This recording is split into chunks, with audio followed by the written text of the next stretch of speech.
This is What in the World on Canada Talks, Sirius XM 167. History, fact or fiction?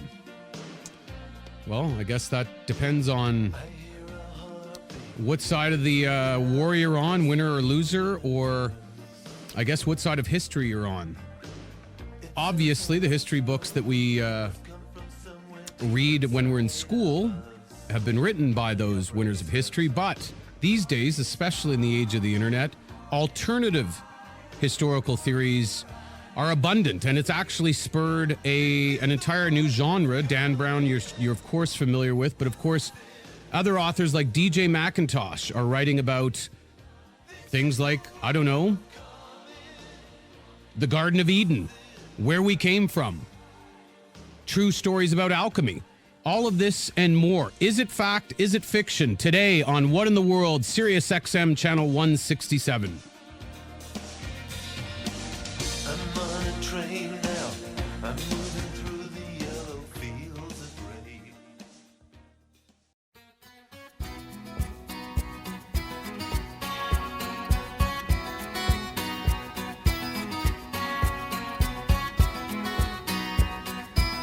Here's Richard Garner with What in the World on Canada Talks, Sirius XM 167. And welcome back to the show. One of the things we love to delve into here, obviously we talk about the fascinating, the unexplained, and the underexplained, and certainly something that comes under that umbrella category is history and alternative views on history. And one of the more successful emerging genres, especially in literature, but in movies and other art forms in pop culture, is, of course, historical fiction.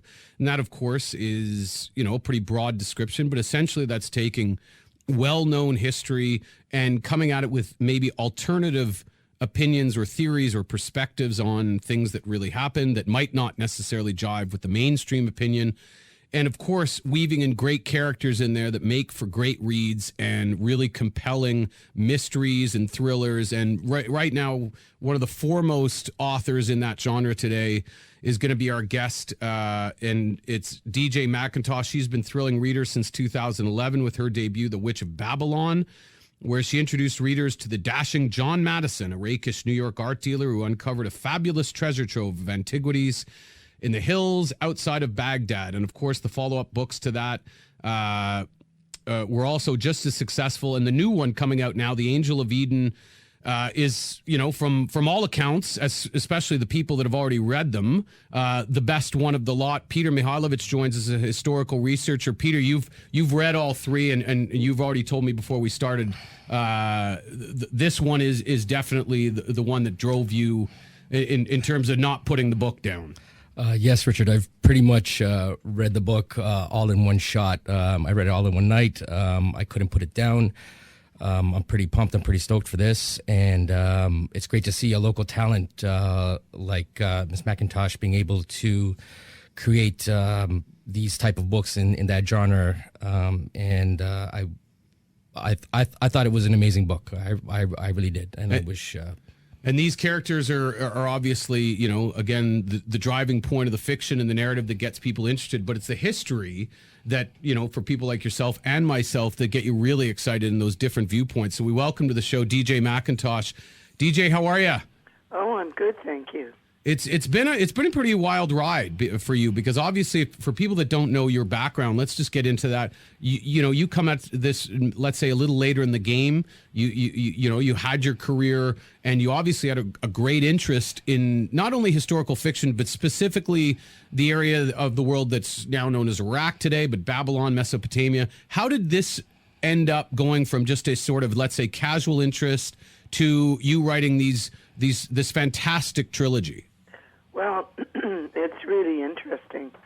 What I like, when I left my, shall we say, main job, I decided I wanted to try being a writer.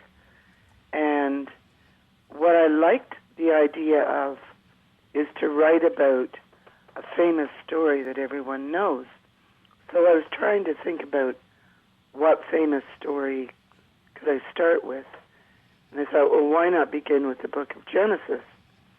So I familiarized myself with all the great Genesis stories, and the more I researched them, the more it became clear that many of those stories actually originated as Mesopotamian myths. So that led me into studying a little bit about Mesopotamia, and I realized that it's certainly one of the greatest cultures in human history, and it's been quite undervalued, I think.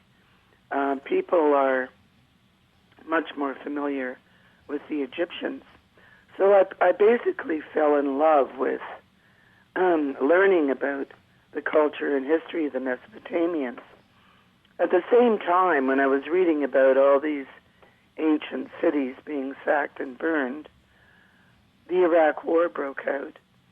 And there, sort of in living color on CNN, we were watching the looting of the Iraq Museum, the burning of the Great Iraq Library. And it was kind of the two of those events happening together, the war and together with my research, that basically helped me to decide what path to take in my writing. Well, that's interesting because I'm sure it had to be like viscerally gutting to watch that, because I mean, even today when you're seeing these pictures of ISIS destroying museums, etc., for people that really understand the importance of that era and that information and those artifacts, it really just strike you hard. And I'm curious whether you felt responsibility might be too big or too heavy of a word here, but because of that going on simultaneously, did you feel like sort of telling these stories and bringing these to the world in a more more mass way was something that now you felt compelled to do? Very much so. I don't have a personal attachment to the area, but I did feel it quite deeply, and that really sort of propelled my writing. Also, for the people involved, I like to do what I can to support journalists, and journalists have been absolutely given me great gifts, because given that I'm not able to go over there myself, I've relied on their accounts, and so many journalists have been killed or wounded or suffered really greatly in bringing us the story up to the present time of what's happening in the Middle East. And you're quite right. I mean, to sort of sit there and watch the magnificent guardian figures in the ancient city of Nimrud being smashed to pieces is just appalling.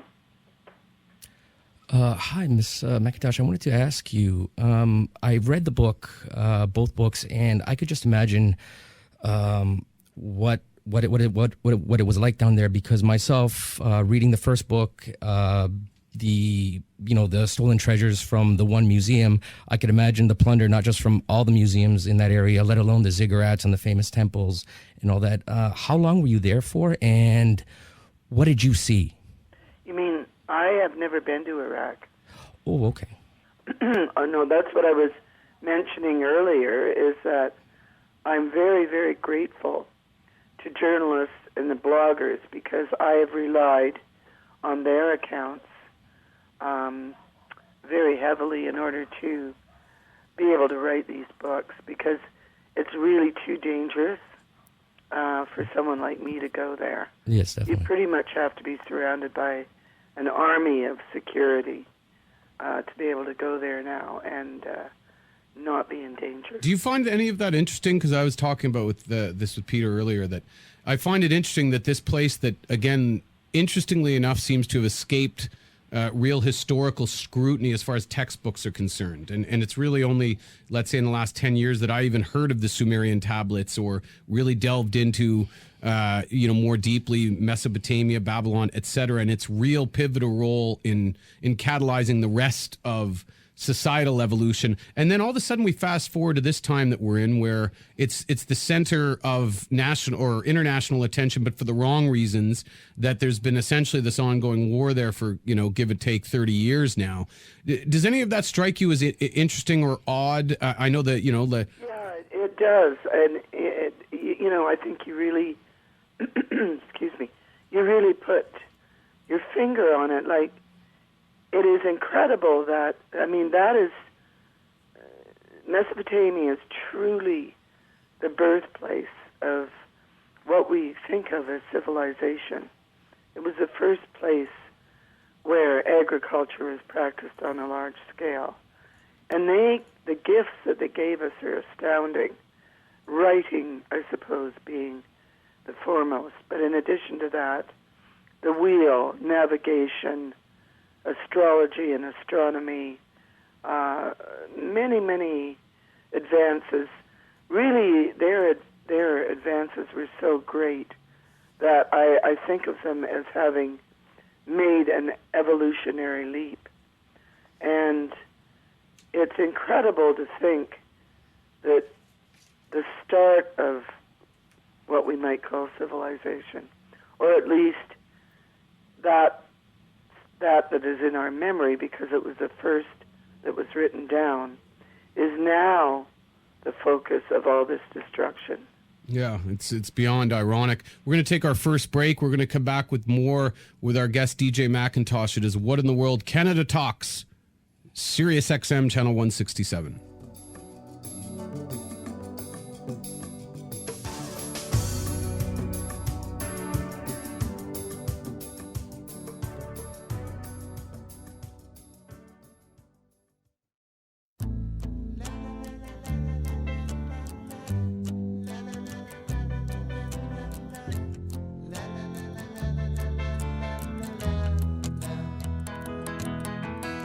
You're listening to What in the World with Richard Garner on Canada Talks, Sirius XM 167.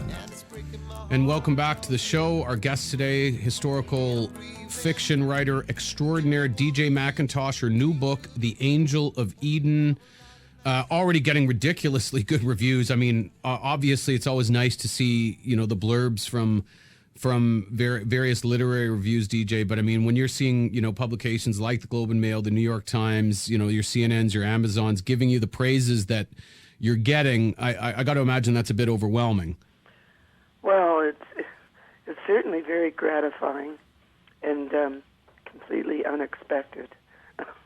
Well, I mean, again, the best things in life are usually unexpected. In The Angel of Eden, you touched on this a little bit before the break, and of course, again, when you're sort of going to sink your teeth into historical fiction, you're going to look at the granddaddy of them all in terms of, historical fiction in some people's minds, which is, of course, the Bible. Obviously, other people would take offense to that. They would say it's literal, whatever. And some people sort of land in between, often, just sort of citing more allegorical meanings, less historical. But the more you delve into, the Old Testament, and again, find those connections, those relationships between that and the Sumerian texts, the history of Mesopotamia, you see that there's a telling of a story there. And again, over generations, who knows how much was lost in the telling of that. But the one things that often come up again is this Adam and Eve story, this Garden of Eden. Of course, you can see the Noah and the flood story, both in the Sumerian text as well as, of course, in the Old Testament. But the one thing that keeps coming back is that there's, this is the beginning of the creation myth of the species. Now, again, for your scientific person, they're going to say, well, that's just crazy. Of course, the theory of evolution, etc. But the more that we sort of delve into this archaeologically, anthropologically, and scientifically, the more we do see that there's definitely historical context to these stories. Where do you fall? Like, I'm not asking you necessarily, do you believe in God or not, but where do you fall on how true perhaps is the book of Genesis, and specifically the story that inspired the Angel of Eden? Well, I guess, first of all, I approach it from the point of view of a skeptic. And before I became involved in writing these books, I tended to be on the side of the point of view that much great work is written in the Bible, but it's all primarily allegorical. However, I think that you have to modify that point of view, because I think, first of all, there are certainly clearly real historical figures, at least 50 of them, as a matter of fact, who've been written about in the Bible. So you have to recognize, I think, that the Bible is also, to some extent, a historical document. And with regard to the Garden of Eden, and as you've suggested, my third book, The Angel of Eden, is primarily about the search for the past location of the garden. When you read the description in Genesis, it's really very specific. And, you know, if you have a sec, I'll just read it quickly. It refers to it being at the kind of headwaters of 4 rivers. One of the rivers is the Tigris. Another one is known as the Euphrates, and we both know where they are.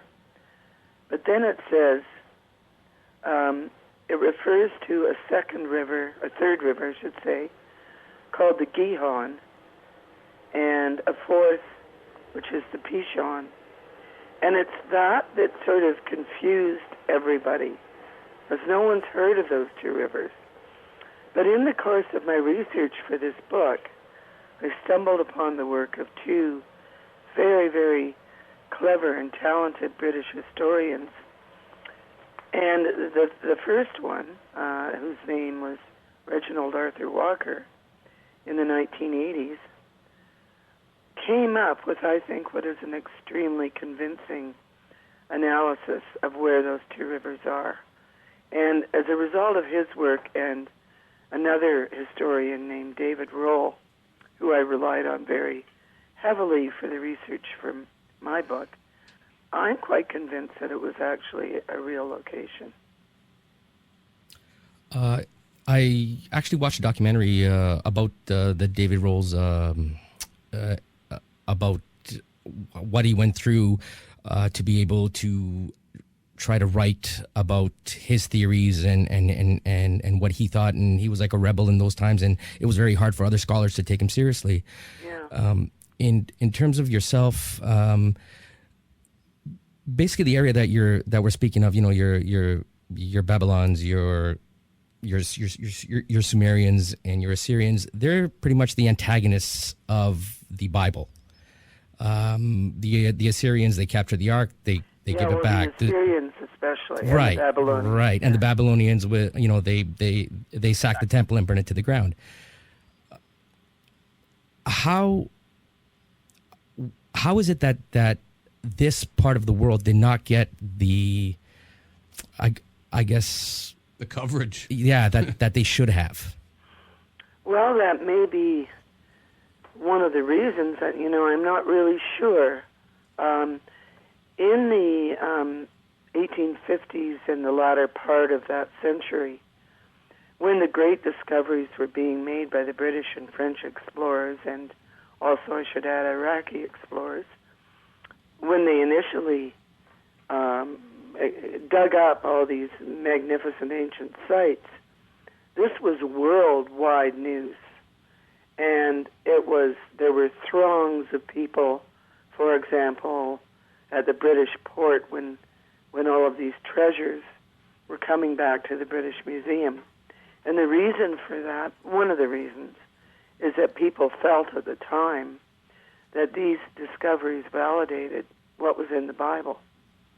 Why that faded and why Mesopotamia hasn't retained that kind of prominence, I'm not really sure. Do you have some theories as to why? Because I certainly do. I think the only thing I can think of is what you said. I mean, Byron coined that phrase, the Assyrians came down like a wolf out of the fold, and they were the enemy. So perhaps that kind of attitude toward them that occurred thousands of years ago has never really, really turned around. But it's interesting when you go back through, a lot of things, and obviously you spent, now many years immersed in sort of looking back at commonly held beliefs about history, whether it's, of course, fairy tales, which you delved into, pretty deeply in your second book, whether it's alchemy, which you talked about a lot in the first book, and now obviously, again, sort of the granddaddy of them all, Garden of Eden. These are all things that are accepted and known, to various degrees throughout. But even, let's say, fairy tales, even in the last, let's say, 20, 30 years, we've had a better understanding of a lot of the hidden meaning behind what we thought were just children's tales when we learn more about, let's say, Alice in Wonderland, etc. And it feels to me that, the most threatening thing to history and the people that are purveying the status quo history is for people like yourself to start to come at this, and other researchers like you mentioned, with a different perspective, with an alternative viewpoint, because often what you're finding is the stories that we were told either have way more meaning or entirely different meanings. What are some of the things over your career now doing this that have really blown you away when you really took a sort of a second look at it? Well, I guess relating to my first book, I don't want to reveal too much because I like the twist to be there in the reader's mind. But my first book concerned an ancient king, and I actually, with my first book, for reasons I won't go into, but I had to, before it was published, make an absolutely major change, which set off the publication date for a year. And I don't regret that, because in the course of my research, redoing the themes in the book, I discovered that an ancient king who I just assumed was nothing more than a fairy tale actually existed. I hadn't been aware of that at all. He was a king in what we now know of as Turkey. Another really interesting revelation is how some of the early Mesopotamian myths are so incredibly faithful to the stories in Genesis. If you read the flood myth that we find in one of the first great epic poems called Gilgamesh, if just we sort of, you're not an academic or somebody who is used to researching this area, but you just read that story, you know immediately that is a forerunner of Noah and the flood in the Bible. I mean, it's amazing how similar the two of them are. Yeah, it's almost lifted directly, almost at times word for word. It's remarkable. Yeah. It really is.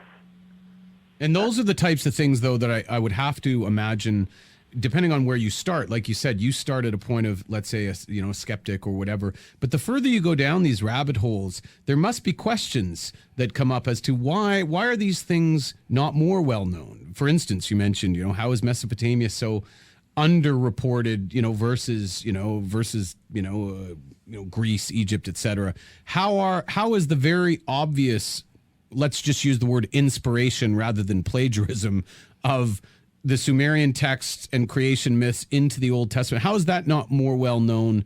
And I again, I have my own theories, but it always seems that when something threatens the current paradigm, it's either going to be not known or it's going to be marginalized. Where have you have you shifted overall in terms of where you might have been before you started down this career path, and how you view things in the sort of the bigger picture now? If I have shifted, it would be primarily in terms of not thinking of the Bible as a purely poetic, metaphorical, or allegorical document. I think I take it a little more seriously now. But I agree with you, and I think actually we have to go way back to see how all this occurred, and I think It was really when Christianity became a major religious movement, and the Christian scholars and fathers in the 4th century were defining Christianity, and they saw it as important to fight off all the pagan beliefs that many people still had. That was their great enemy. And the Mesopotamians would have been classified as pagan beliefs. So I think you really have to go that far back to see how that particular culture was something that was, not looked down upon and found offensive. Yeah, and I'd like to touch on that a little more after the break, because you're right, that really seems to be the inflection point, going from polytheistic to monotheistic, and everything else after that being either marginalized or worse. We're going to be back with our guest DJ MacIntosh, more on What in the World, Sirius XM Canada Talks, channel 167. Places, worn out faces, bright and early for their daily races, going nowhere.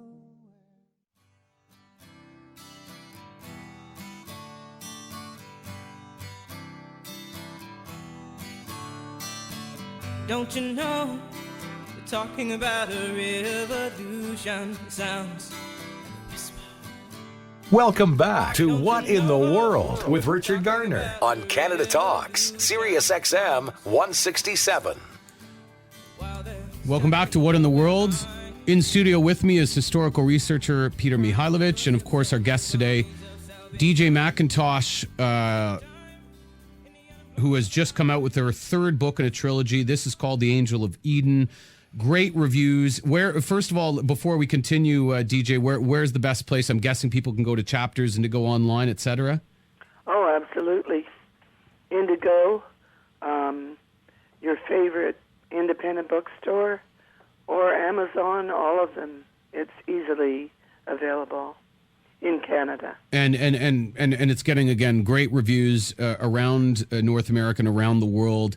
This is really exciting and compelling stuff, as Peter was talking about off the top. We touched on before we went to break, this really a significant, again, inflection point in history where monotheism becomes the dominant, not just in the Christianity's case, the dominant religion, but even other religions that won the day, so to speak, all revolve around the idea of, again, one God. Even within the triumvirate of, Spirit, Holy Ghost, Jesus, etc. Essentially, that's the new rule as far as religion. Anything that believes in multiple gods, as was the case throughout ancient civilizations around the world, up until that point, is ridiculed, marginalized, dismissed, etc. And it seems, again, because you touched on that Council of Nicaea, where the New Testament is essentially put together by Constantine, and more as as much for political reasons in terms of being able to rule effectively as religious reasons. And again, not I don't think a lot of people are familiar with the fact that the New Testament is written some 350 years after the death of Jesus Christ, etc. But we do seem to find a marker, a signpost in history where things sort of shift more towards where we are today. But I'm guessing through your work and what you've seen, let's say BC, that really seems to be where the really interesting things are, and again provides a much different history, whether it's Egypt, whether it's specifically in Babylon or that part of the world. Why do you feel the dismissal, let's say, of the sort of the paganism, the polytheism was so important to the people ruling at the time? Well, they simply had to, if you wanted to develop a new religion that reflected all the other societal changes going on, your enemies, so to speak, were the pagan religions, because they had an intense grip on the minds of the people. And I must say that when you look, for example, at the Catholic faith, they were very, very clever, because rather than they had a tendency to incorporate some of these practices, and some of the early pagan gods returned to us in the form of saints and things of that nature. It was a smart way of dealing with it. But paganism had such a strong grip on people that if you wanted to create a new religious movement, you had to deal with that, basically. How is it? And in fact, I find it really, rather, I guess we could say tragically or horribly ironic that ISIS, which is the name we know now of the insurgents in the Middle East who are causing all this terrible trouble, is actually the name of the great Egyptian pagan goddess. I imagine that was accidental, but it's certainly ironic. Ironic to say the least. But one of the interesting things, and you touch on it, some of the symbology in the book as well, and I'm sure this struck you the first time you came across this type of stuff, as much as it would strike me or Peter or anybody else, that there seems to be an understanding of things like DNA, of, you see a lot of double helix symbology, whether it be snakes or whatever, and other things like that, again, we could talk about alchemy being this understanding of dematerializing matter and reformatting it, which almost sounds like quantum physics of today. And I wonder if this, sort of dismissal, this repression of that type, those religious beliefs that seem to be centered around things that we would call magic today, because we don't have a better reference, is one of the reasons why, because I don't know, I don't have an absolute understanding or explanation, but I'd be curious to get yours as to why it seems that a lot of these ancient cultures seem to understand things scientifically that were thousands of years ahead of their time. Well, it is amazing, actually. There actually is, and I know to a certain extent it's a matter of hindsight, whether or not you're just extrapolating things. But one of the many great Mesopotamian myths actually talks about an evolutionary process. And the way they describe it is, in the myth, that the gods first created humans. The reason they created humans is kind of cute, actually, is because they were tired of having to do all the work. So they created humans to do the work so that they could sort of relax and rest and have a good time.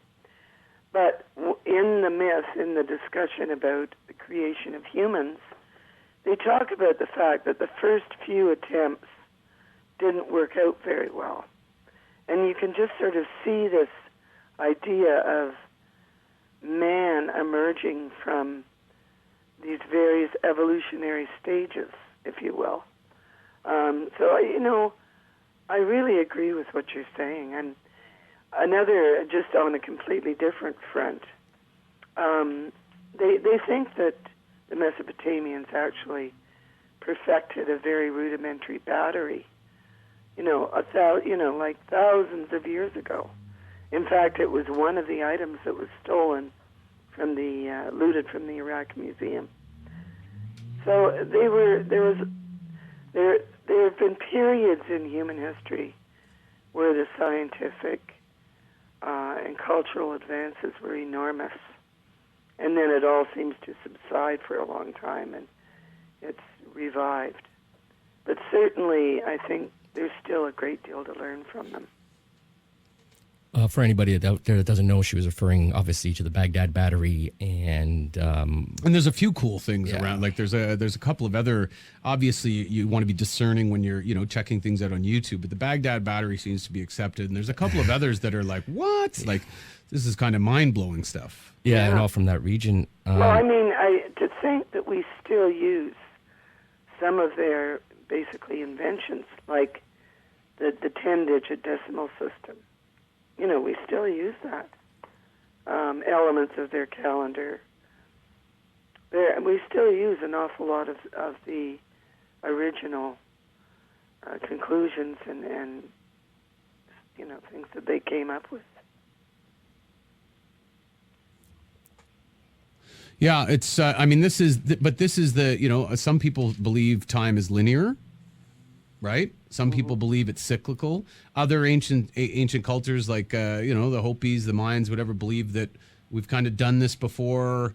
Built big civilizations somehow. Just if you read the Vedic scripture, like there's a lot of common themes, and I know you've concentrated a lot of your sort of time and energy and focus on that particular region, but I'm guessing you do some cross-referencing with other ancient scriptures, and you must be blown away. You mentioned the flood myth, which I believe there's something ludicrous like how many 200 different cultures have flood myths around the world, and that's not the only sort of common denominator. There must be other things around this idea that there's a whole other history here, DJ, that we just seem to completely either have missed or have been very calculatedly diverted from. Mm-hmm. Yeah, absolutely. I mean, there's so many things of that nature. I mean, if you look at the ziggurat, the stepped pyramid that the Mesopotamians developed, and then look in Central America and see the almost exactly the same kind of formation of temples there. It is interesting. It's fascinating. Yeah, it's a wild world, and as they say, Peter, you and I were discussing, if you don't know where you've been, the future is a question mark, right? But I think you had another question for DJ. I really enjoyed in the first book the way you had all these civilizations in pretty much they're interacting. I hate the fact that a lot of scholars think that these were little pockets of civilizations and they lived in these bubbles and they didn't interact with each other when it was very clear they did. Yeah. Yes. I think that. Thanks for asking that. That really struck me. That I think it's because one of the of course developments is that now the way we learn is that we're huge specialists now. So learning is in some respects completely fragmented, and you may study one aspect of, say, Mayan culture, for your entire career as a professor. It's all broken up and fragmented. So I think there's a tendency for us to look on these various cultures in ancient times as these very discrete bodies, very discrete populations. And the truth of the matter is that they were constantly interacting, whether it was through war, trade, migration. In the time of the Assyrians, of course, they actually had a terrible practice where they took people from other Middle Eastern countries and brought them to Assyria. So there was constant inflow and interaction. And I'm sure that extended way before the written language as well. I'm just guessing here. I don't know the etymology of, but is that where assimilation comes from, the word? Oh, maybe. Okay, we're going to Google that in the break. From the Assyrians? Yeah, I'm wondering because I didn't know what you just sort of touched on is very interesting that they were actually sort of bringing people from different cultures. They were the first ethnic cleansers. They had the first empire. The Assyrians did. And the three great Mesopotamian cultures are the Sumerians, the Assyrians, and the Babylonians. By the way, I mean, the Assyrians have maintained, because they still exist as a vibrant community today, and they've maintained a cultural identity for over 4,000 years. And they are one of the principal groups, they're all mostly Christian now, who are being really persecuted right now and driven out of their homeland, which is predominantly in northern Iraq. Yeah, it's an amazing history and a rich history, and that definitely these days, a lot of eyes on that part of the world for reasons that I think we'd all agree are concerning about where we go from here. We're going to take our last break. We're going to come back with our final segment with our guest DJ MacIntosh. It is What in the World, Canada Talks, Sirius XM, channel 167. Beneath the trees of Eden, the lamppost stands with folded arms, its iron claws attached.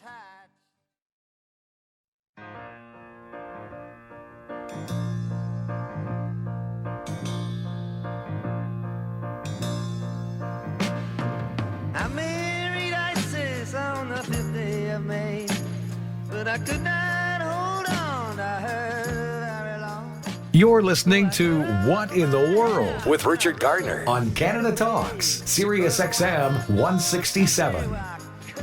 Welcome back to the show. Producer Aaron Papernick pulling out the well-referenced Bob Dylan for this show.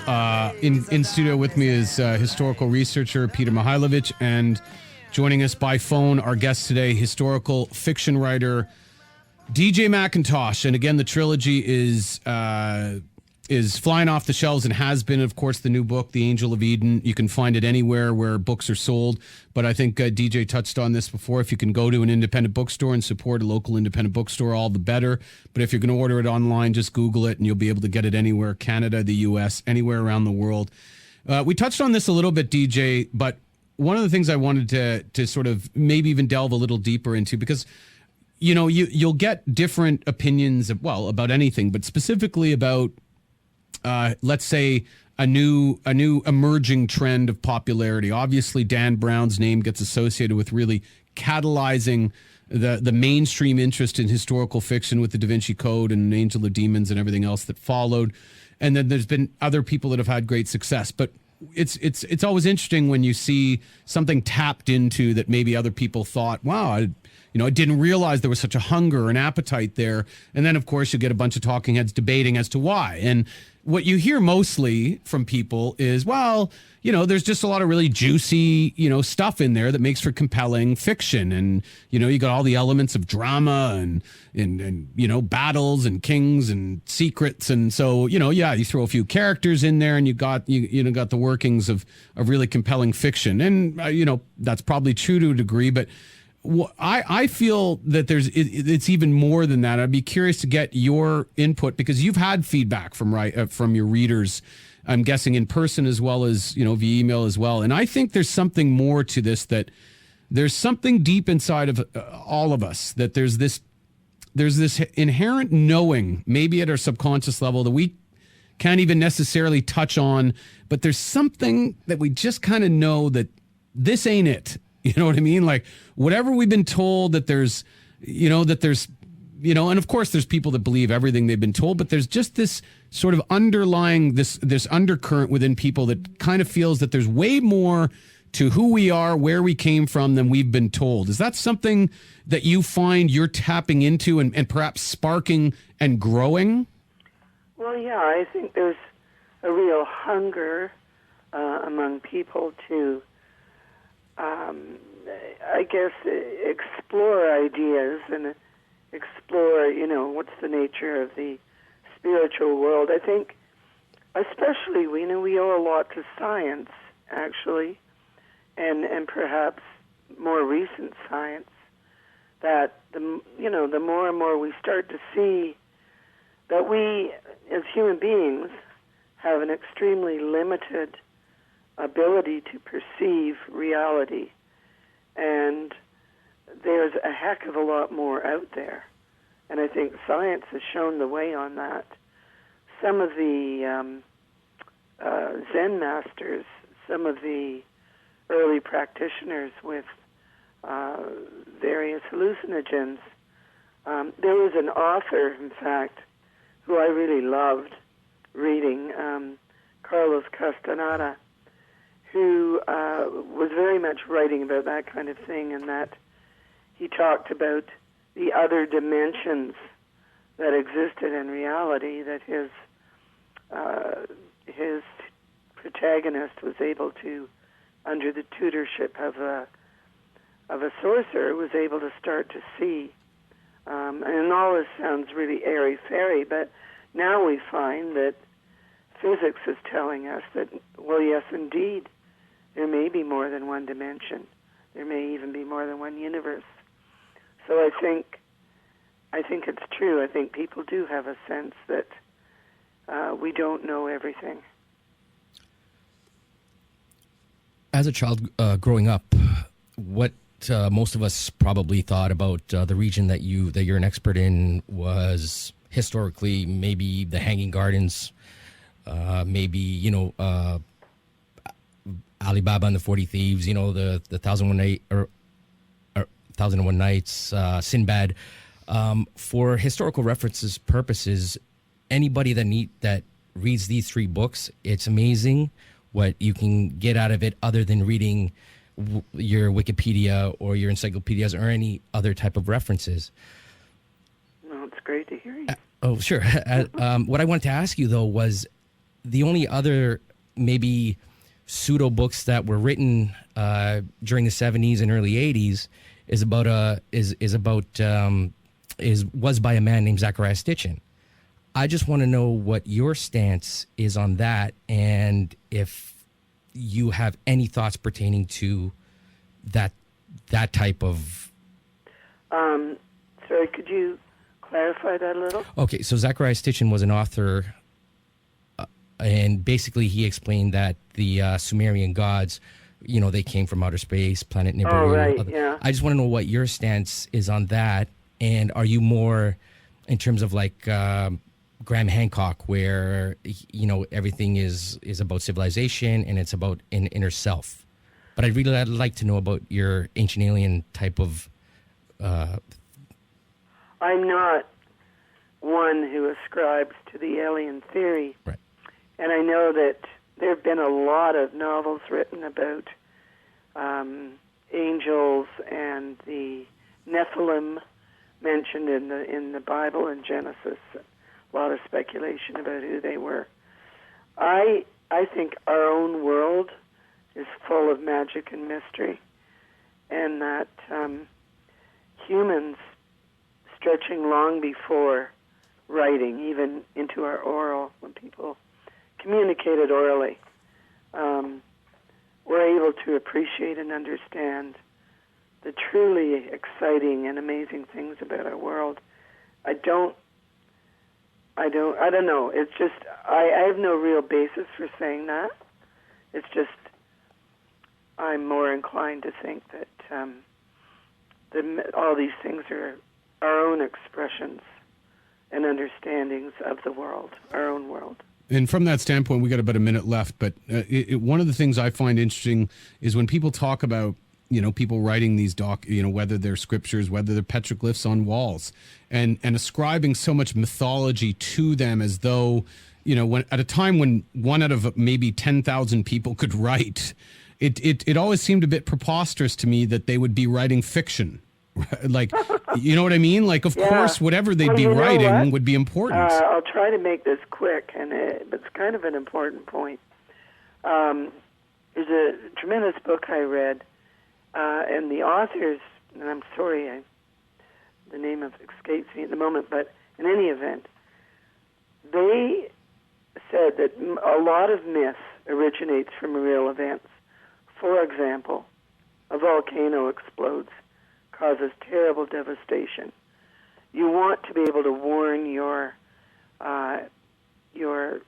the people who come after you that this is a possibility. So you craft a myth about it. You talk about how an angry god, lives in the mountain.